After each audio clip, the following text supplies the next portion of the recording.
নমস্কার বন্ধুরা, কালকে গেছিলাম আমরা মেলায় আর দোকানে। তো চলো দেখাই কি কি কিউট জিনিস কিনলাম। একটা লাটকান স্টাইলের কি দারুণ না দেখতে। আমার ছোটোবেলায় একটা ছিল, সেটাই আমার মনে পড়ে গেলো। এটা দেখে এটা মেয়ের জন্য নিয়েছি, কিন্তু সেম এই কালারের নয়, গোল্ডেন কালারের এরকম ঝুলকিওয়ালা লাটকানওয়ালা আমার ছিল। ওটাই আমার বারবার মনে পড়ছে এটাকে দেখে।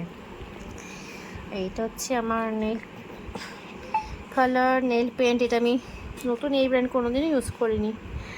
আর আজকে এটা আমি সারাদিন ধরে খুঁজছিলাম, কালকেও খুঁজছিলাম যে ভালো একটা পছন্দ মতো নেল পেন্ট পাবো, কিন্তু পাচ্ছিলাম না।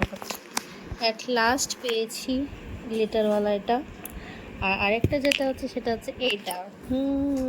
এই দেখো কি দারুণ কালারগুলো, জাস্ট ফাটাফাটি।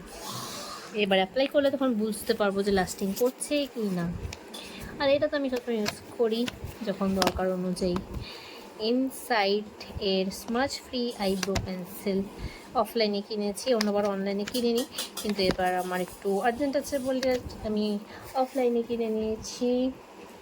লিপস্টিক খুঁজে খুঁজে হয়রান, পছন্দ মতো কিছু পেলাম না। তোমাদের যদি জানা থাকে অবশ্যই জানাবে কিন্তু, ঠিক আছে। একটা পিঙ্ক শেডের ভালো লিপস্টিক। আর এটা হচ্ছে একটা পেন, কি সুন্দর পেন। এরকম পেন পেলে তো সারাদিন ওইটা নিয়ে বসে থাকা যায়, তাই না? আর এই যে এটা দেখতে একটু এরকম দারুণ না? আর এই যে হ্যাঁ, ফ্লোটিং পেন। এটা দিয়ে দুটো পেন। এটা দিয়ে সানভি ট্রাই করছিল, কারণ এই পেনটা সানভি পেন নিয়ে আমরা এখানে জলে ট্রাই করছিলাম। এখন সব হয়ে গেছে, কারণ সব ঘেটে চটে গেছে, তাই না মামা? কেমন লাগলো ফ্লোটিং পেনটা? ভালো ভালো।